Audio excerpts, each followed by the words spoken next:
Isang mapagpalang araw po sa ating lahat. Ngayon po ay araw ng Martes, August 19, 2025. Basahin po natin ang ating mabuting balita sa araw na ito. Ang mabuting balita ng ating Panginoon ayon kay San Mateo, chapter 19, verse 23 hanggang 30. Papuri sa iyo, Panginoon.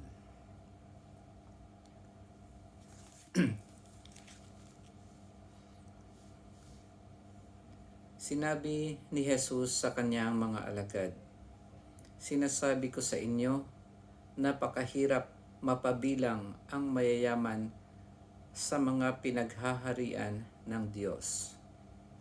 At sinasabi ko rin sa inyo, madali pang makaraan ang kamelyo sa butas ng karayom kaysa pasakop sa paghahari ng Diyos ang isang mayaman."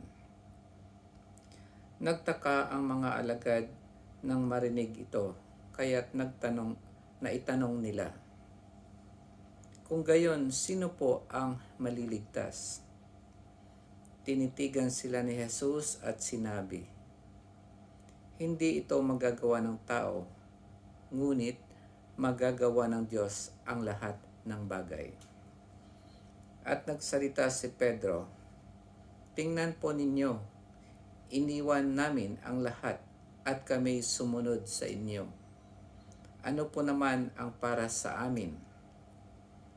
Sinabi sa kanila ni Jesus, "Tandaan ninyo ito, kapag nakaluklok na ang Anak ng Tao sa kanyang maringal na trono sa bagong daigdig, kayong sumunod sa akin ay luluklok din sa 12 trono upang hukuman ang 12 lipi ng Israel. At ang sinumang magtiis na iwan ang tahanan, mga kapatid na lalaki at babae, ama, ina, mga anak, o mga lupain, alang-alang sa akin, ay tatanggap ng makasandaang ibayo at pagkakalooban ng buhay na walang hanggan. Ngunit maraming una na magiging huli, at maraming huli na magiging una." Ang mabuting balita ng ating Panginoon. Pinupuri ka namin, Panginoong Hesukristo. Kung ngayon nyo lang po narinig itong mabuting balita, nabanggit nito na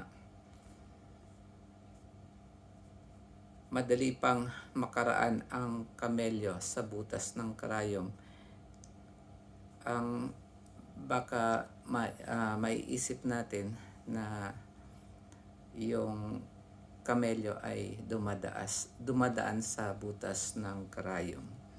Pero ang totoo po niyan, sa panahon po ni Jesus, ang ibig sabihin ng butas ng karayom ay isang maliit na gate na nadaanan ng tao. Kumbaga, sa panahon ni Jesus, kapag pumunta ka sa lungsod ng Jerusalem o sa bayan ng Jerusalem, sa isang pader meron siyang malaking gate. Sa araw, ito ay binubuksan para makadaan ng maluwag o maayos ang mga kamelyo. At pagdating naman sa gabi, sinasarado ito. Tapos merong maliit na gate para daanan ng mga tao. At mahirap ditong makapasok ang kamelyo, maliban na lamang kung luluhod yung kamelyo, tapos tatanggalin ang lahat ng mga bagahe bago siya makapasok sa maliit na butas o maliit na gate na ang tawag doon ay yung butas ng karayom. Yun yung tawag nila doon.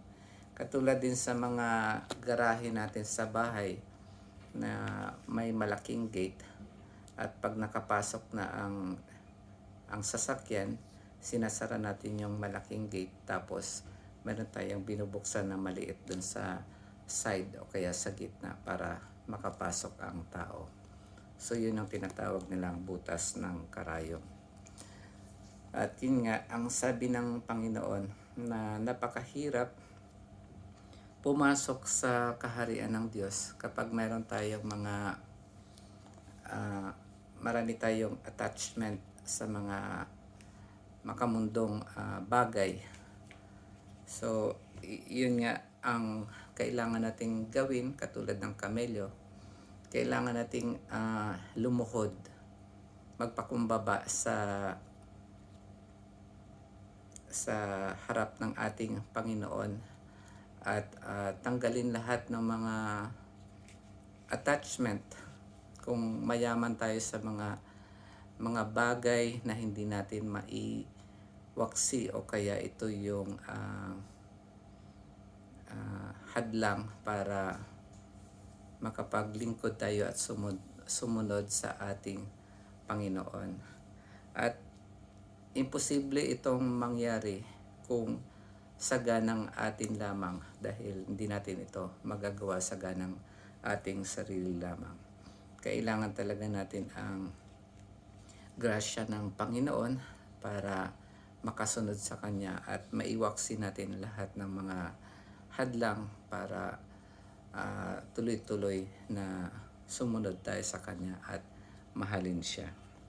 At dito naman sa sinasabi ng nila Pedro na iniwan nila ang lahat-lahat, ano ang magiging papel nila sa buhay ng ating Panginoon. At sinasabi dito ng Panginoon na sila ay mamumuno sa bagong daigdig pagkatapos na lumuklok sa trono ang ating Panginoon. At gayon nga ang nangyari nung magtayo ng simbahan ng ating Panginoong Hesus. Sila ang mga nangungunang maglingkod, at sa mga darating na panahon sa huling araw, sila din ay makakasama ng ating Panginoon para makatulong sa sa huling araw na huhukuman niya ang sangkatauhan. At yung panghuli dito na sinasabi na maganda rin nating pagnilayan ay ang sinasabi dito na ngunit maraming una na magiging huli, at maraming huli na magiging una. Maraming mga interpretation dito, o maaari nating pag-isipan para magkaroon din tayo ng pangunawa. Pero ang medyo para sa akin ay malapit na magaan at malapit na interpretasyon na sa akin ay tanggap ko ay yung maraming una na nakarinig ng mabuting balita na katulad nitong sinasabi ko, pero nagiging huli sila sa pagtanggap. At marami din namang nahuhuli na makarinig ng mabuting balita ng Panginoon, pero nauuna sila sa pagtanggap sa ating Panginoon. Kaya yun po ang pwede kong iwanan sa inyo. Alin po kayo dito? Kayo po ba yung nauunang nakarinig ng mabuting balita pero hanggang ngayon ay hindi pa rin natatanggap ang Panginoon? O kayo yung huli na nakarinig ng mabuting balita pero kayo naman ay nauunang tanggapin ang ating Panginoon? Sa tingin ko ay kayo ay pareho kayong nakarinig na ng mabuting balita, at ngayon ay sumusunod na rin sa ating Panginoon.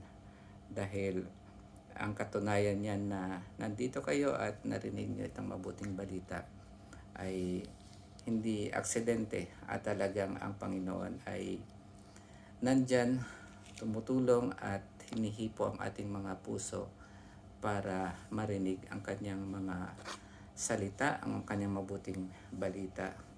para tayo ay kanyang makapiling sa kabilang buhay magpasawalang hanggan. Yun lamang po. Maraming salamat at pagpalain po tayo. God bless po.